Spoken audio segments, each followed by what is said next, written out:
नमस्कार दोस्तों। कुछ दिन पहले जम्मू कश्मीर के अंदर इलेक्शन चल रहे थे। इलेक्शन का जो रिजल्ट है फाइनली वो 8 अक्टूबर को आ गया था। 8 अक्टूबर के बाद जैसे ही 10 दिन बीता है, 10 दिन के बाद यानी कि लगभग 18 अक्टूबर को जम्मू कश्मीर के अंदर से सिलसिलेवार 5 जगहों पर अटैक किया गया। आतंकी घुसपैठ करके यहाँ पर ब्लास्ट किया गया है। आखिर जब चुनाव होता है जम्मू कश्मीर में तो वहाँ पर थोड़ी सुरक्षा रहती है। जैसे ही चुनाव खत्म होता है, वहाँ जम्मू कश्मीर के अंदर इतना ज़्यादा आतंकी हमले क्यों बढ़ जाते हैं? आखिर इसके पीछे कौन-सी साजिश है? क्या जम्मू कश्मीर के अंदर जो भारत का जम्मू कश्मीर है, उसके अंदर कोई टेरर ग्रुप एक्टिव है या पाकिस्तान से एक्सपोर्ट करके जो टेरर ग्रुप है, वो आकर हमला करे? कुछ एक्सपर्ट के माध्यम से आज इस मुद्दे को समझेंगे डिटेल से, इसे किस प्रकार से रोका जा सकता है? ये कौन आतंकवादी है जो जम्मू कश्मीर में जैसे ही इलेक्शन खत्म होता है उसके बाद हमला करना शुरू कर देते हैं। दरअसल हुआ क्या, चुनाव खत्म होने के बाद जो जम्मू कश्मीर है वहां से जो सिक्योरिटी फोर्सेज हैं उसे कम कर दिया जाता है। चुनाव के समय इसे हाई अलर्ट पर रखा जाता है, बढ़ा दिया जाता है। जैसे चुनाव खत्म होता है उन्हें कम कर दिया जाता है।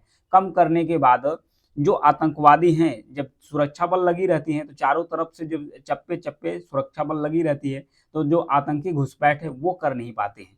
जब जैसे कम हो जाते हैं तो आतंकवादियों को ये लगना शुरू कर दिया कि जो कश्मीर है इसमें अपनी मौजूदगी को किस प्रकार से बताया जाए, किस प्रकार से दिखाया जाए। इसके लिए ये लोग कदम क्या उठाते हैं, ये जम्मू कश्मीर के जो कश्मीर वाला रीजन है वहाँ पर हमला करना शुरू कर देते हैं। जब हमला करना शुरू कर देते हैं तो वहीं पर ये अपने दर्ज कराते हैं कि जो जम्मू कश्मीर है, जब से आर्टिकल 370 हटा है, आर्टिकल 370 हटा है, तब से पाकिस्तान को भी दिक्कत है कि जो आर्टिकल 370 हटा है, जम्मू कश्मीर का जो ढांचा है, जो जम्मू कश्मीर का जो रहन-सहन, लोगों का जो आवागमन है, वो पूरी तरीके से चेंज हो गया है।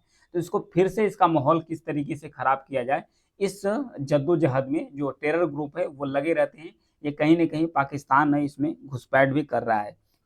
दरअसल बीते 2-3 हफ्तों के अंदर बारामूला, त्रास, यहाँ पर गांदरबाल, शोपिया और अखनूर 5 जगहों पर सिलसिलेवार ढंग से अटैक होता है, जिसमें भारत के 3 जवान शहीद हो जाते हैं और उसके साथ 8 जो नागरिक हैं, गैर जम्मू कश्मीरी थे, 8 नागरिक थे, इनकी भी डेथ हो जाती है उसी समय मौके पर जब ये अटैक वहाँ पर किया जाता है। तो ये 8 अक्टूबर को जम्मू कश्मीर का जैसे विधानसभा चुनाव का रिजल्ट आता है उसके 10 दिन बाद है ये हमला कर दिए जाते हैं। चुनाव जब तक चले तब तक आतंकी हमले रुक गए थे।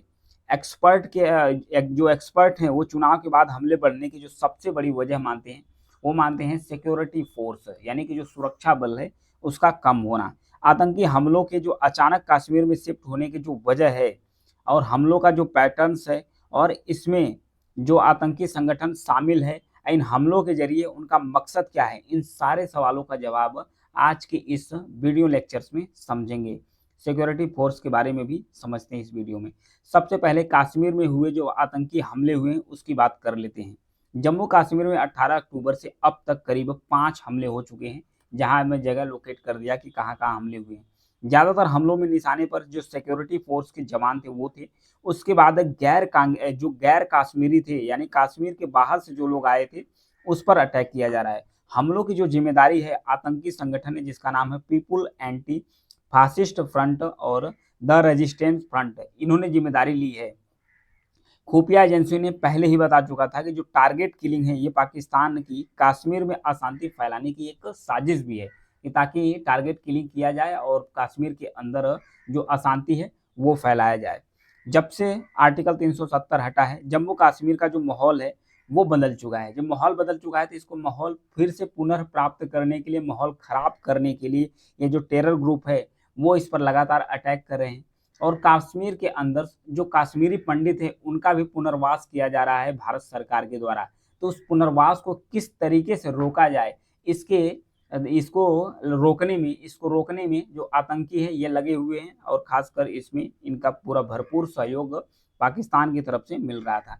इससे पहले जम्मू में यही पैटर्न देखने को मिला था जब लोकसभा चुनाव का रिजल्ट आया था। 9 जून को जम्मू कश्मीर का जो रियासी जिला है उसमें आतंकियों ने तीर्थयात्रियों से जो भरी बस है उसको निशाना बनाया था। इसमें 9 यात्री मारे गए थे। यहाँ पर देखिए, ये है रियासी जिला जम्मू कश्मीर का। तो रियासी जिले पर यहाँ पर अटैक किया गया था, उसमें लगभग 9 यात्रियों की मौत हो गई थी। इसके बाद लगातार 1 महीने में जम्मू में 6 से 7 आतंकी हमले हुए। कठुआ, डोडा, राजौरी आतंकी आर्मी और उसके बाद स्टेट फोर्स, इन सब को टारगेट किया गया था वहां पर लोकेट करने के लिए। फिर उसके बाद कश्मीर में जो बढ़े आतंकी हमलों है उसको लेकर एक रिटायर्ड जनरल है जिनका नाम है जी डी बख्शी, इनके द्वारा समझेंगे कि इनका क्या कहना है इस मुद्दे पर, ये क्या मानते हैं। इनका कहना है कि लोकसभा और विधानसभा चुनाव के लिए जम्मू कश्मीर में बड़ी संख्या में एक सिक्योरिटी फोर्स लगी थी, पैरामिलिट्री फोर्स लगी थी, पुलिस लगी थी, आर्मी लगी थी, बाकी एजेंसियां भी तैनात थी। चप्पे चप्पे पर मौजूदा जो फोर्स थी मौजूद थी। करीब सभी इलाके सील थे। इस दौरान आतंकियों ने कोई हमला नहीं किया। ये लाइन ऑफ कंट्रोल से आने वाले जो नए घुसपैठिए हैं उनके द्वारा किया जा रहा है। दरअसल लाइन ऑफ कंट्रोल है क्या, यहाँ पर देखिए, ये है भारत का जम्मू कश्मीर। जम्मू कश्मीर तो वैसे तो भारत का अभिन्न हिस्सा है, लेकिन कश्मीर जम्मू कश्मीर के कुछ हिस्से पर पाकिस्तान के द्वारा कब्जा कर लिया गया है, जिसे भारत सरकार के द्वारा पीओके नाम दिया जाता है, यानी पाकिस्तान ऑक्यूपाइड कश्मीर।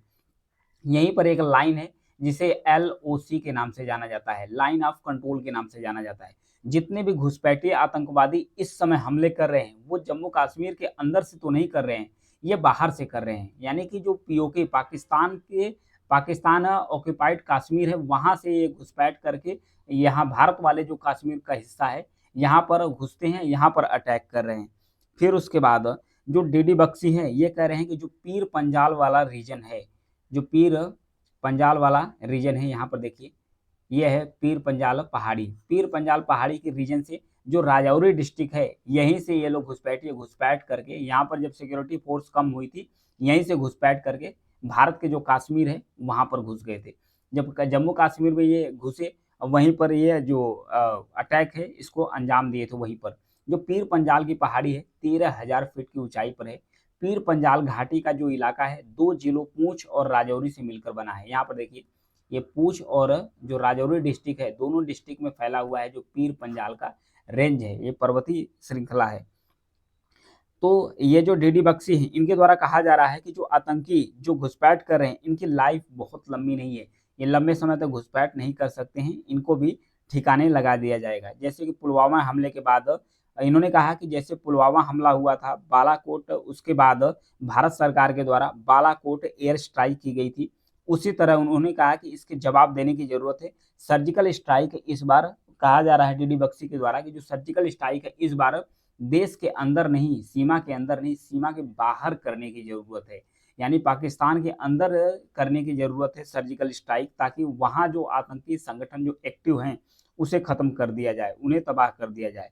जम्मू कश्मीर के जो पूर्व एक डीजीपी हैं जिनका नाम है के राजेंद्र कुमार, इनके द्वारा क्या कहा जा रहा है, इनके द्वारा भी कहा जा रहा है कि जम्मू कश्मीर दोनों रीजन में, जम्मू और कश्मीर दोनों रीजन में इस समय अलर्ट रहने की जरूरत है। अपने खुफिया जो इंटेलिजेंस है भारत की उसे चौकन्ना रहने की जरूरत है और चौकन्ना रहकर ही ऑपरेशन शुरू करने चाहिए। इन्होंने कहा ये भी कह रहे हैं कि जो LOC पार से यानी कि लाइन ऑफ कंट्रोल से कि उस पार से जो आतंकी घुसपैठ कर रहे हैं उसके ऊपर हमले करने की जो सर्जिकल स्ट्राइक, ये भी कह रहे हैं कि सर्जिकल स्ट्राइक और एयर स्ट्राइक करने की जरूरत है, नहीं तो अन्यथा ये जो आतंकवादी है नहीं मानेंगे, पाकिस्तान ये घुसपैठ करता चला जाएगा। फिलहाल जम्मू कश्मीर के अंदर 10 बड़े आतंकी संगठन है जो काफी एक्टिव हैं। इसमें है जैश ए मोहम्मद, दूसरा है लश्कर ए तैयबा, तीसरा हिजबुल्लाह मुजाहिदीन, लश्कर ये जब्बार, हरकत उल मुजाहिदीन, जमात उल मुजाहिदीन छठा है। फिर 7वां है अलबदस्त, 8वां है हरकत उल अंसार, 9वां है लश्कर ए उमर, फिर जो 10वां है हरकत उल जिहाद। ये आतंकी संगठन है जो इस समय जम्मू कश्मीर में है। 5 साल से जो एक्टिव आतंकी ग्रुप है जिसे भारत सरकार के द्वारा बैन किया गया है UAPA के तहत। UAPA मतलब कि अनलॉफुल एक्टिविटी प्रिवेंशन एक्टिविटी के तहत, जो अनलॉफुल एक्टिविटी में जो भी ग्रुप एक्टिव रहता है उसको UAPA के तहत भारत सरकार द्वारा बैन कर दिया जाता है। तो इसमें द रेजिस्टेंस फ्रंट है, फिर लश्कर ए तैयबा का एक प्रॉक्सी आतंकी संगठन है, फिर उसके बाद पीपुल एंटी फासिस्ट फ्रंट है, ये 2019 से एक्टिव है, जैश ए मोहम्मद का प्रॉक्सी आतंकी है। फिर उसके बाद जम्मू कश्मीर एंड गजनई फोर्स है, ये टेरर एक्टिविटीज के लिए लश्कर और जैश के कैडर का इस्तेमाल करता है। कश्मीर टाइगर्स है, ये जैश ए मोहम्मद का जो प्रॉक्सी टेरर ग्रुप है उसका पार्ट है, कश्मीर टाइगर्स यहाँ पर देख सकते हैं। मार्च 2023 में सरकार ने राज्यसभा में इन संगठनों का जो नाम है ये बताया था और इन्हें यूएपीए के तहत बैन किए जाने की जानकारी भी दिया है कि इन्हें यूएपीए के तहत बैन कर दिया गया है। अब जम्मू कश्मीर के जो एलजी हैं यानी कि जो लेफ्टिनेंट गवर्नर हैं जिनका नाम है मनोज सिन्हा, इनके द्वारा कहा गया कि पाकिस्तान जम्मू कश्मीर में आतंकवादी हमले कराने से बाज नहीं आ रहा है। घाटी में निर्दोष लोगों का जो खून बह रहा है इसके एक एक कतरे का बदला लिया जाएगा और आतंकी नेटवर्क को तबाह करने में कोई कसर भी नहीं छोड़ा जाएगा, इनके द्वारा कहा गया। एलजी ने भी कहा कि आतंकी नेटवर्क को खत्म करने के लिए फोर्सेस को एलओसी पार से यानी कि जो लाइन ऑफ कंट्रोल है उसके पार पाकिस्तान की सीमा के अंदर घुसकर जो हमारे जवान हैं ये तगड़े तरीके से जवाब देंगे, तभी इसका जो नेटवर्क है टूटेगा, नहीं अन्यथा जो नेटवर्क है नहीं टूटेगा।